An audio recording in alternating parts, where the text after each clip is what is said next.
Olá, tudo bem? Bem-vindos à 8ª temporada do podcast Direito Empresarial Café com Leite. Esse é o podcast perfeito para quem busca conhecimento jurídico durante a correria do dia a dia. É a sua biblioteca, em áudio gratuita, repleta dos principais textos e dos autores de direito empresarial no Brasil. Eu sou Amanda Taide, mineira cruzeirense da UFMG na origem, com passagem em São Paulo, no Largo São Francisco, USP, e Candanga, Fluminense e UNB de coração. Casada, mãe do Pedro, de 6 anos. Pedro, Pokémon, Charizard, Pikachu, Bulbasaur e Charmander. Do Luca, de 4 anos. Lucas, Hot Wheels, Let's Race. E tutora do Vira-Lata Farofo. Sou professora da UNB e consultora no Pinheiro Neto Advogados, nas áreas de Direito da Concorrência, Comércio Internacional, Defesa Comercial e Interesse Público, Compliance, Anticorrupção, Acordo de Leniência e Negociação de Sanções e Direito Empresarial em geral. Esse é um podcast simples, curto e gostoso, como um café da manhã, mais rapidinho, durante a semana. Você quer navegar pelo podcast? No site podcast.direitoempresarialcafécomleite.com, os episódios estão organizados sistematicamente, facilitando o acesso a temas como teoria da empresa, fundamentos do direito societário, sociedades limitadas, sociedades anônimas e muito mais. Pegue então sua xícara de café com leite ou chá, seu tênis para fazer exercício físico ou seu fone de ouvido para ouvir no meio de transporte diário. Vamos então comigo para a próxima xícara de café com leite?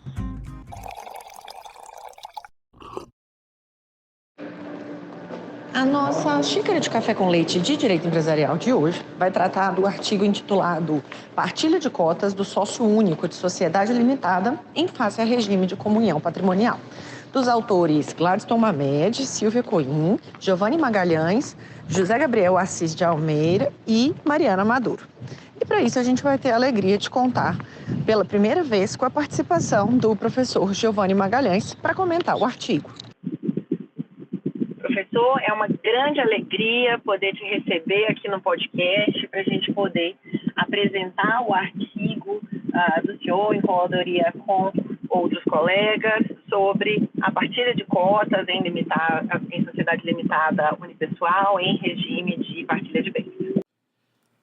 A satisfação é toda minha, professora Amanda. Afinal de contas, sou um ouvinte assíduo do Café com Leite. É uma grande honra estar agora participando dessa conversa sobre um tema extremamente relevante para a prática empresarial e pouco comentado, por assim dizer, nos trabalhos mais doutrinários e científicos sobre o tema. Para a gente começar, professor, uma pergunta clássica já do nosso podcast para entender um pouco sobre a seleção do tema do artigo. Como que esse tema surgiu para você e para os outros autores? Como que surgiu essa parceria com os outros autores e como que foi o processo de escrita, né, desse artigo? Bem, esse artigo surgiu de uma discussão que nós fizemos num grupo onde nós participamos junto com outros professores de direito empresarial do Brasil inteiro, em que periodicamente um dos membros traz um tema oriundo da sua situação prático-profissional do dia a dia para ser debatido nesse grupo, e aí as pessoas que participam desse debate depois se reúnem em separado para fazer uma espécie de relatoria do que foi discutido e dessa discussão surgirem determinados artigos. Já temos aí alguns artigos oriundos desse grupo para trabalhar temas específicos de direito empresarial, e esse é apenas mais um deles. Então, para a gente começar introduzindo o tema, como que uma sociedade limitada, unipessoal, portanto, se diferencia de uma sociedade limitada com múltiplos sócios? Especificamente, né, essa pergunta, como que se dá essa diferenciação quanto à partilha de cotas? Bom, houve no passado uma certa discussão sobre se a sociedade limitada e a sociedade limitada unipessoal, por exemplo, seriam tipos societários distintos. Qual era essa discussão? Se eu tivesse diante de uma sociedade pluripessoal que ficasse com um só sócio, para eu poder me manter como sociedade limitada unipessoal, parcela dos estudiosos defendiam a necessidade de se fazer um aditivo específico para a condição de unipessoalidade da sociedade, sob pena da falta de pluralidade de sócios por mais de 180 dias, via provocar a dissolução da sociedade. Porém, com o advento da lei de liberdade econômica, a gente passou a poder admitir a sociedade limitada unipessoal como uma espécie de limitada se caracterizada pelo fato de ela ter apenas um único sócio.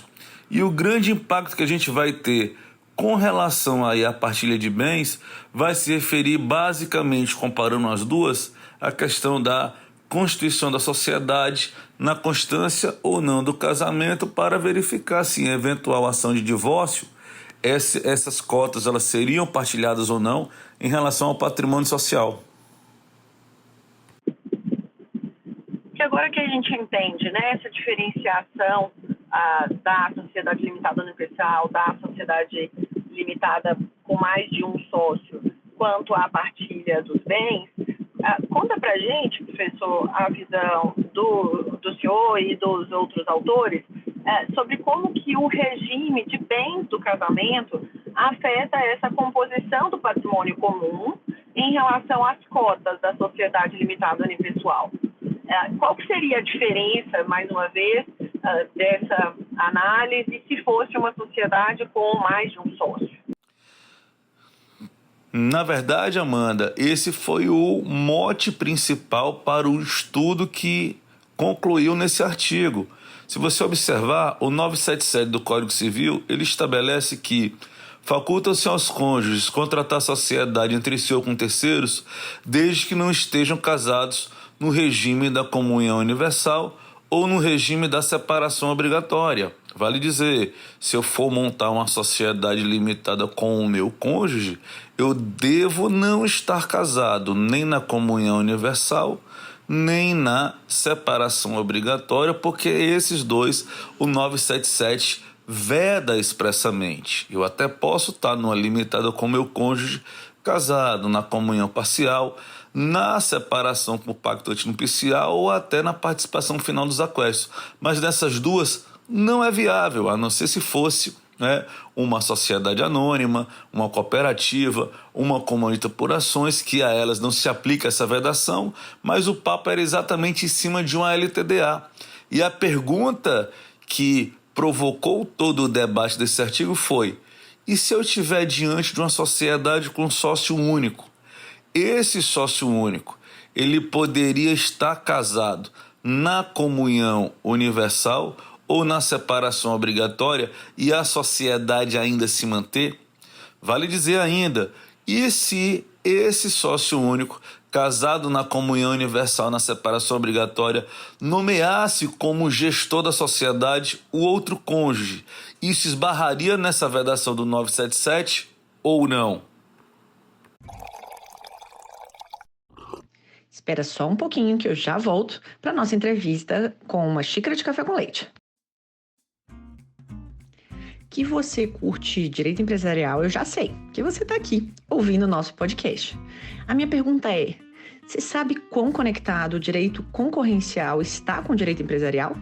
Sabia que algumas operações societárias são de notificação obrigatória ao CAD? E que algumas cláusulas contratuais, como exclusividade, raio, não concorrência, definição de preços de revenda, podem atrair preocupação concorrencial? E que algumas práticas, como recusa de contratar, discriminação de clientes, também podem ser acionadas no CAD? Você sabia que algumas empresas que, eventualmente, tenham combinado preços, dividido mercados, podem celebrar acordos de leniência com o CAD, obtendo até mesmo imunidade? E que essas empresas podem ser acionadas no âmbito do direito civil para ser responsabilizadas pelos danos que causaram aos seus clientes? Se você ficou curioso e interessado em como esse conhecimento pode contribuir na sua formação jurídica, eu faço um convite. Entra no site Pós em Direito Concorrencial e se inscreva na nossa nova pós-graduação, que eu estou lançando agora, no segundo semestre de 2024, totalmente virtual, registrada no MEC, com conteúdo linear, completo e que vai te preparar para os problemas práticos que você vai enfrentar no dia a dia direito concorrencial. Espero você lá. Eu já peguei minha xícara de café com leite, vamos voltar para nossa entrevista. E agora avançando, né? Em caso de morte ou de divórcio, quais que são, então, os critérios que definem o valor da cota da sociedade limitada unipessoal que irá compor o inventário? Mais uma vez, qual é a peculiaridade, né, dessa discussão nas sociedades limitadas unipessoais e as comparações com as sociedades limitadas com pluralidade de sócios? Bem, a gente entende que não há nenhuma grande diferença, vamos dizer assim, entre a apuração de haveres de uma sociedade pluripessoal para uma sociedade unipessoal. A forma de fazer a avaliação desse patrimônio vai se dar da mesma forma. Para mim, pessoalmente falando, eu acho que a maneira mais segura é a maneira estabelecida no próprio Código Civil, lá no artigo 1032, onde você vai fazer um balanço especial patrimonial para definir o patrimônio líquido daquele momento e, por assim dizer, a gente poder via liquidar a cota propriamente dito. Mas o que eu acho primordial de diferente aqui vai dizer respeito ao quesito falecimento do sócio. Se eu estou diante de uma sociedade pluripessoal, o falecimento do sócio vai ocasionar uma situação de resolução da sociedade, de dissolução parcial dela. Agora, na sociedade unipessoal, fatal e necessariamente o falecimento do sócio poderá vir a provocar a dissolução de pleno direito, já que eu não tenho como fazer dissolução parcial aqui, não tem como ficar meio sócio, né? E não existe sociedade com 0 sócios.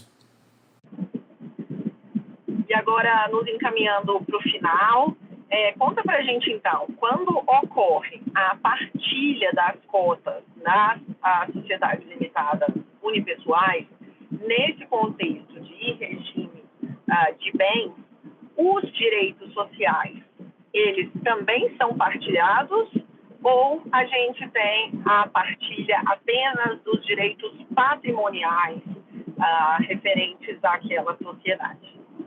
E, mais uma vez, haveria alguma diferença nessa resposta se a sociedade limitada tivesse pluralidade de sócios?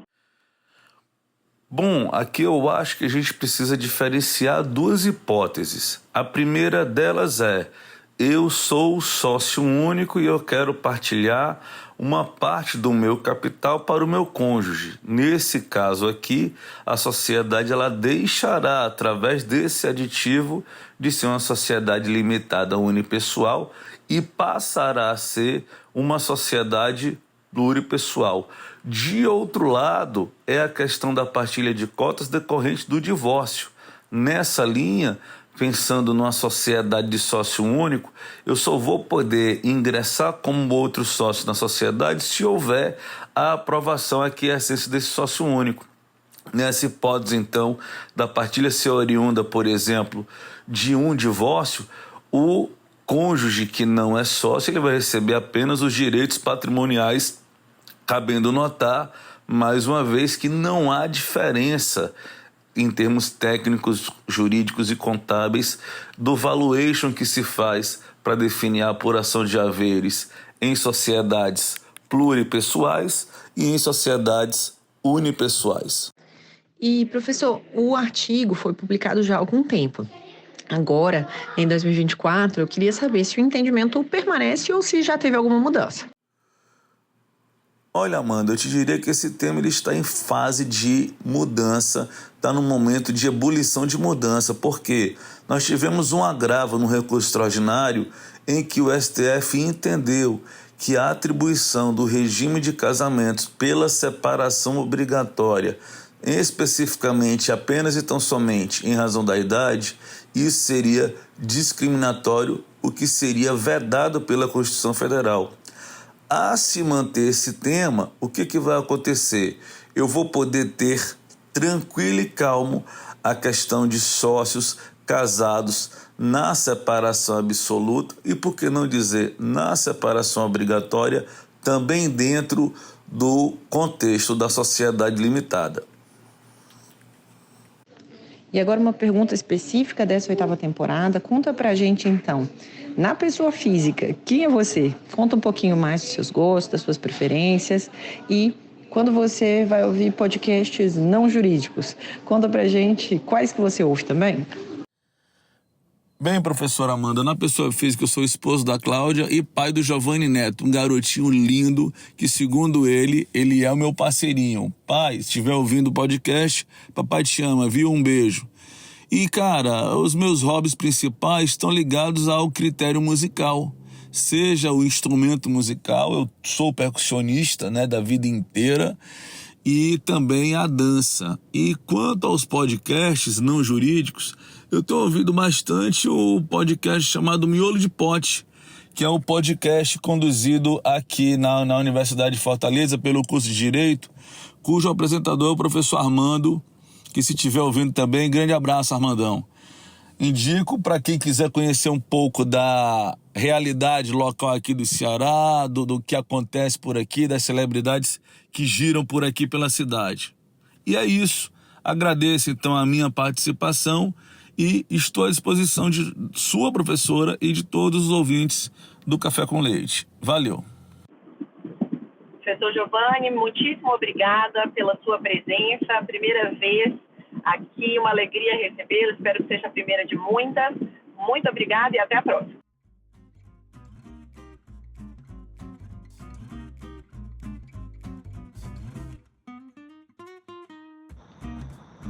A nossa xícara de café com leite foi devidamente tomada. Agradecendo aqui a nosso convidado pela presença, a vocês pela audiência. Se vocês tiverem sugestões, comentários, não deixem de me procurar.